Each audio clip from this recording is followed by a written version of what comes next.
Allumons les buzzers de Leslie, de Françoise, de Raphaël, d'Alexandre. Pour cette première question de botanique, qui vaut un point. Quel arbre nain, obtenu notamment par la taille... Françoise? Bonsaï. Elle nous a prévenu, Françoise, qu'elle avait bien de 9 points gagnants. Bonne réponse.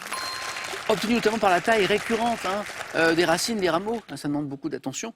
Désigné par un mot japonais cultivé en pot, c'est le bonsaï. Françoise, bravo, 1 point. Pour 2 points, un peu de musique. À quelle chanteuse américaine, quelle est cette chanteuse américaine de son vrai nom? Louise Ciccione.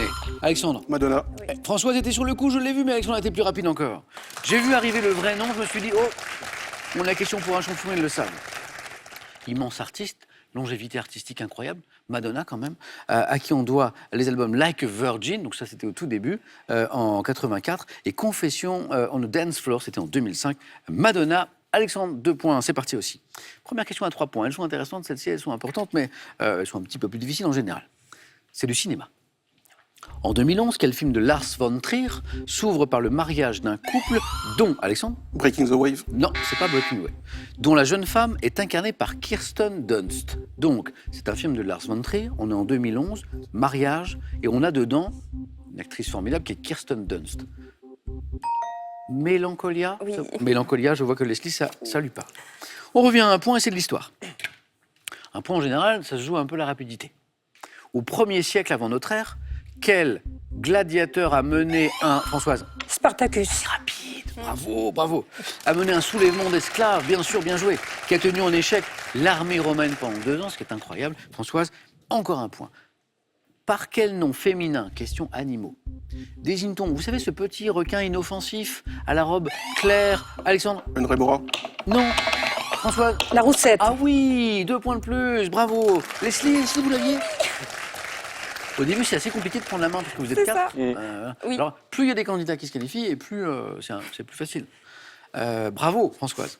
Donc, petit, le mot était important parce que c'est pas très grand une roussette. Requin inoffensif à la robe claire parsemée de taches brunes, dont le nom, dont la chair est commercialisée sous le nom de saumonette. Vous savez que sur l'étal des poissonniers, c'est pas toujours le nom vernaculaire ou scientifique. La baudroie devient la lotte. Ici, c'est la roussette qui devient la saumonette. Françoise 2. Donc, encore une question à 3 points. Sport 2021, quel pilote de Formule 1, natif d'Évreux... Hop, François? Allez-y. Non. Alexandre? Ocon. Oui, allez-y, je crois qu'il était avignonnais. Il est du Midi, oui. Ouais. Oui, oui. Alexandre, oui. Il a plus l'accent Ocon du Midi. et Esteban. Première victoire de sa carrière à l'arrivée du Grand Prix de Hongrie. Brillant pilote français, Esteban Ocon. Alexandre, ça fait 5. Médecine. En médecine, quel terme issu du latin signifiant succession désigne la transmission des caractères génétiques, Leslie? L'hérédité. Ah, on a réussi à prendre la main, bonne réponse. Raphaël, dans pas longtemps, je le sais. Désigne la transmission des caractères génétiques des parents à leurs descendants, l'hérédité.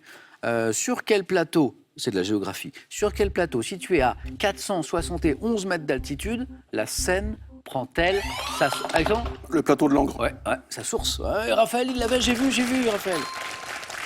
Alors, le plateau où la Seine prend sa source, c'est le plateau de Langres. Alexandre, on est à 7. Bien. Littérature. On cherche un écrivain égyptien, disparu en 2006. Alexandre? El Souaini. Non. Auteur du Passage des miracles, qui est le seul auteur de langue arabe à avoir reçu à ce jour le prix Nobel de littérature. C'est le seul auteur arabe à avoir reçu à ce jour le prix Nobel de littérature. C'est pour 3 points, vous vous en doutez. Ça vous revient, Alexandre, ou pas? Je sais qu'Alexandre Peut-être aime avec le beaucoup la prénom. littérature. C'est Naguib Mahfouz. Ah oui. Mahfouz. Un peu de télé, après la littérature. D'après le titre français d'une série télévisée américaine, à combien de milliards était... Alexandre? L'homme qui valait 3 milliards. Donc c'est 3. Bonne réponse, exactement. À combien de milliards est estimé l'homme bionique Steve Austin, incarné par Lee Major, l'homme qui valait 3 milliards? Et c'est Alexandre qui me donne la bonne réponse. Et ça fait 8. Ça fait 8, encore un point, Alexandre. Et il défend son titre en 2e manche. Je dis bravo. Quelle mythologie, dieu grec, frère jumeau de Thanatos, Alexandre? Eros. Non.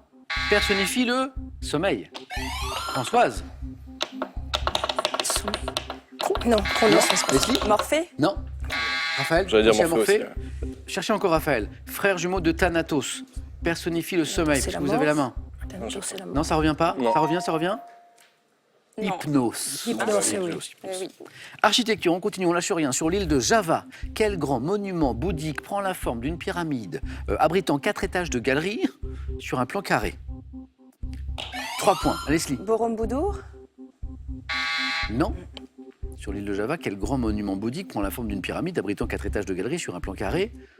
C'est un temple. Je crois que vous m'avez rajouté une petite consonne, Ah, Leslie. Il y a un petit M. Vous m'avez dit Borobudur. C'est Borobudur. Ah zut. Il y a juste un petit M en plus. Mince. J'avais très envie de vous donner la réponse, mais ce petit M m'en a empêché. Barabudur, Boudour, hein, ou Borobudur. Donc, on était tout près, Leslie, de ces 3 points. C'est pas grave, c'est pour la prochaine fois. Regardez tous les 4. Oh, j'adore. Oh, Raphaël. Banane plantain. Oh, j'allais poser la question, mais Raphaël n'a pas eu besoin. C'est très très beau ce qui vient de se passer.